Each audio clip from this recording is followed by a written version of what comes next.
You're hearing about fasting, much as I have been, and am wondering if it's worth all the hype. So I decided to do a little bit of an experiment. Not only have I looked into the research of it and read quite a bit on it, I've done a variety of fasts. So some of them are just extending your fast overnight. So stop eating after your evening meal, and then you can have water. You can have clear teas, black coffee, things like that. That's fine. And then extending your fast overnight longer. So some people start at 12 hours, and so you can eat for 12 hours, not the whole time, but during that time, and then nothing but clear fluids for 12 hours, then you can extend that to 14:10 and 16:8.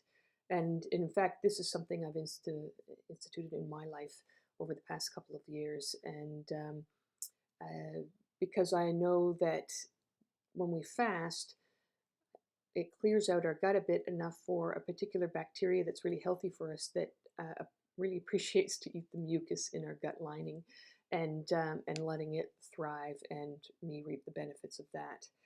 There is something called Fast 800 or 5-2, where you fast for 2 days but only have 800 calories. And I've done that as well. I have to admit, initially when I did it, it was a bit fiddly figuring out what I could eat and how much of it. But really, after a couple of days, it was easy as, and I'm telling you, it doesn't feel like fasting at all. I felt plentiful. I certainly didn't feel hungry in any way. And then, of course, knowing on the non-fast days for any of these things, you need to eat healthy, whether it's the Mediterranean diet, the anti-inflammatory diet, or the whole food plant-based. They're pretty much all the same. Plant-rich, good, healthy nutrition. So we're not eating sundaes and chocolate and fizzy drinks and that on the off days. We're eating healthy every day, just less so on the fast days. Then there's also looking at fasting like for a whole day. I've done it where I had breakfast and lunch and then fasted until the next evening meal. And I've also fasted from morning all the way to the next day. Have to admit, went to bed the night before thinking about what I'm going to have for breakfast and wasn't interested in breakfast and actually wasn't overly hungry for lunch, but felt I should start eating. I have to admit, the only thing I found difficult was the thoughts I had the night before I had a fast. My brain sort of got this little panicked thought that, what are we going to do if we get really hungry? I'll eat something. It's not set in stone. I can eat something. And I might have felt a bit hungry a couple times, and then within a minute the sensation's gone. Or have a nice, beautiful herbal tea, and it's gone. And I started noticing things like I tend to have the afternoon lag after I have lunch. I could, if I left to my own devices, I'd probably fall asleep.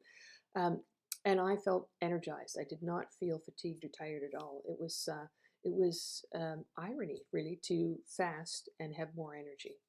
So we know it changes when we go into ketoacidosis, that it changes how we metabolize the sugars in our body. And it's been proven that for weight loss and changing the insensitivity of insulin, which causes diabetes, improves the sensitivity with fasting. If someone is diabetic and they are taking medication for it, then you need to talk to your doctor, or you talk to a doctor who's familiar with fasting to know what to do with the medications on your fast days. But I have to tell you, nothing feels better as a doctor than de-prescribing and getting people off their diabetic medication, watch them lose weight, and watch their blood sugars improve. Anyways, always available to meet up with you and talk more about fasting. I also have a library here, which I lend to my patients that you can get information on. Knowledge is power, my friends.